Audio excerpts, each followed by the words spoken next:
What's going on, guys? It's Greg here, aka NYPrepper. It is Tuesday, June 30th, 2026, and I have some breaking news to share with you guys. Right now it is 17:53 Eastern Time here in the United States, and we have some major breaking news coming in from the Middle East and from Eastern Europe, and we also have some UFO updates. So want to just share some of the UFO news. So Avi Loeb, some of you guys may know who he is. He's a famous astronomer who theorized that the 3I Atlas interstellar object was actually an alien ship and not just a comet, has now been appointed to lead the White House UFO Council. Apparently, he has handpicked a team which includes more than a dozen scientists and UFO activists. Among them is Timothy Gallaudet, a retired rear admiral who has warned about UAP controlled by non-human intelligence, claiming the United States has recovered crashed aircraft. Also on the team is Ben Lamb, a billionaire working to revive extinct species. So this is very interesting. We're also hearing some very interesting UFO news about some incident that occurred in the 50s about a UFO invasion of Washington. UAP disclosure advocates, so UAP is the new word for UFO, unidentified aerial phenomenon, are eager to obtain a piece of evidence that could shed light on the invasion of Washington, a series of UFO sightings over the nation's capital 74 years ago. On Thursday, Representative Eric Burleson, Republican from Missouri, announced at a forum on UAP transparency that a tape exists of a UFO briefing between Air Force officials and scientists in 1952. He said MIT's Lincoln Laboratory, a federally funded research and development center, has agreed to make the material available. Wow. The July 1952 UFO sightings over the U.S. Capitol were observed on radar as well as by eyewitnesses, including airline pilots who reported unusual lights in the sky. Military jets were scrambled in response. The Air Force, however, believed that the things were natural phenomenon. The Air Force famously held a news conference at month's end to tamp down all of the speculation, with authorities attributing the UFOs to weather. Isn't that what they always do? News that there is a tape recording about the Washington sightings is important because it proves that there's significant material that have not been disclosed to the public about our government taking these things seriously for at least 70, if not 80 years. Wow. And moving away from the UFOs, I wanted to update you guys on some of the breaking news from around the world. Right now, we have a U.S. missile detecting and tracking plane airborne, and it was flying over North Dakota. They typically do this when they're either calibrating or if North Korea is planning a missile test or there's some kind of escalation between Israel and Iran.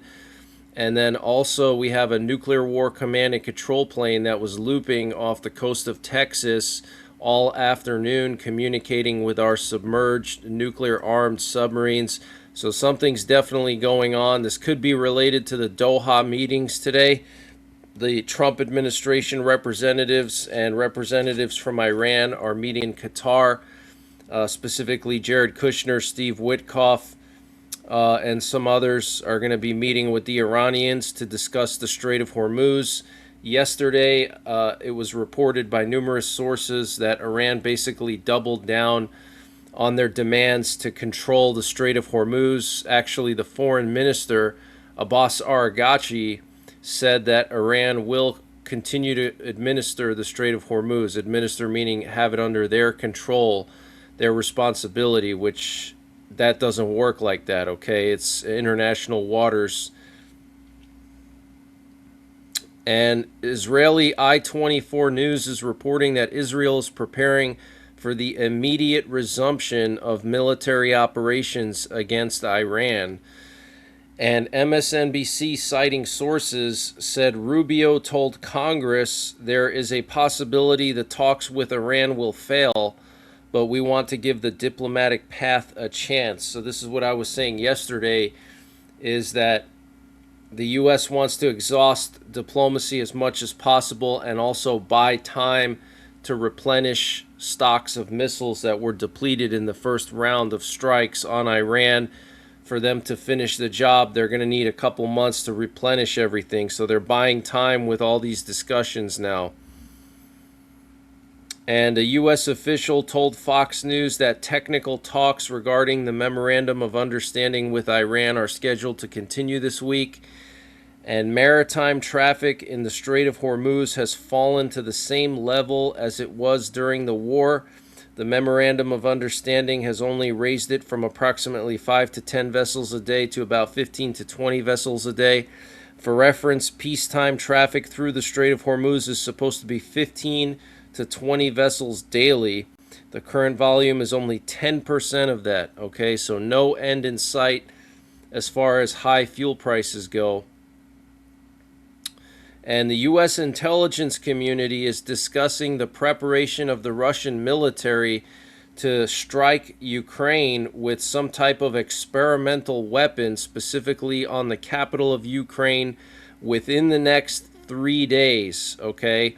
So we're going to be monitoring this very closely. If there's any indication that something's about to go down, I will go live. Make sure you're monitoring my accounts. Make sure you have my app downloaded so you can get immediate alerts, and also make sure you're getting notifications on YouTube, and stay close to my channel, because if that happens, that could be very, very significant. We know that Russia is really hurting bad with all these strikes on the fuel stations or the refineries across Western Russia, and that is now causing massive fuel shortages at fuel stations across Russia. There's massive lines everywhere. So Putin is going to be looking for some payback now, okay?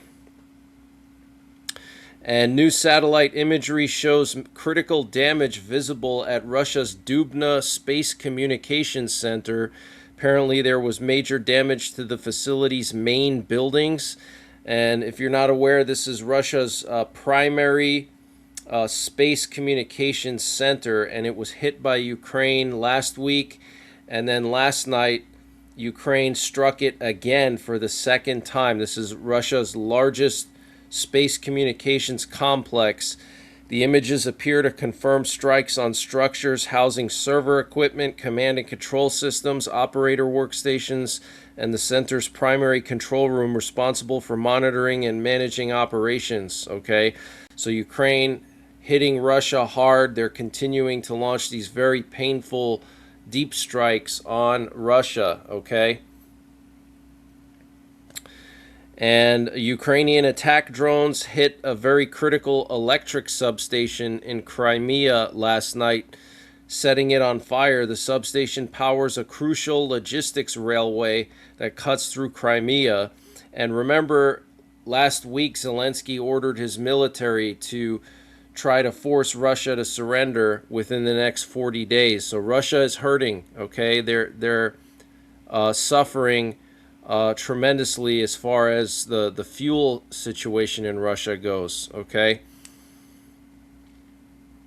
And China says that its military and Coast Guard have conducted patrols around the disputed Scarborough Shoal in the South China Sea, including combat readiness and law enforcement operations. The patrol comes days after joint U.S.-Philippine drills near the shoal. And the U.S. Supreme Court ruled that states may count mail-in ballots received after Election Day if they were postmarked by Election Day, rejecting a Republican-backed challenge supported by Trump. The decision keeps current voting rules in place in over half the states ahead of the 2026 midterms. But that's the latest breaking news that I have. Wanted to come on here and give you guys this quick update. I will be on later on tonight with more breaking news.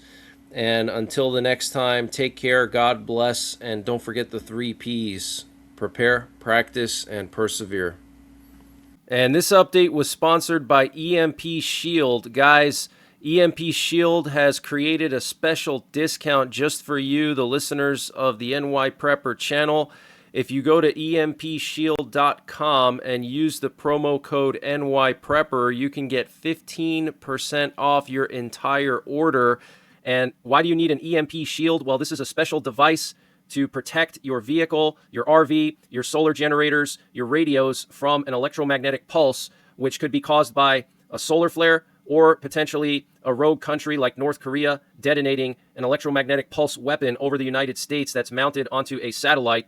So protect your vehicles, protect your RV, protect your radios, protect your generators with an EMP shield. Use my promo code NYPrepper to get 15% off. Installation is super simple. This is a veteran-owned business, 100% American-made, and the EMP shields have been tested by the military, okay? And free shipping is included to the entire continental United States. And the link and the promo code are in the description below this video.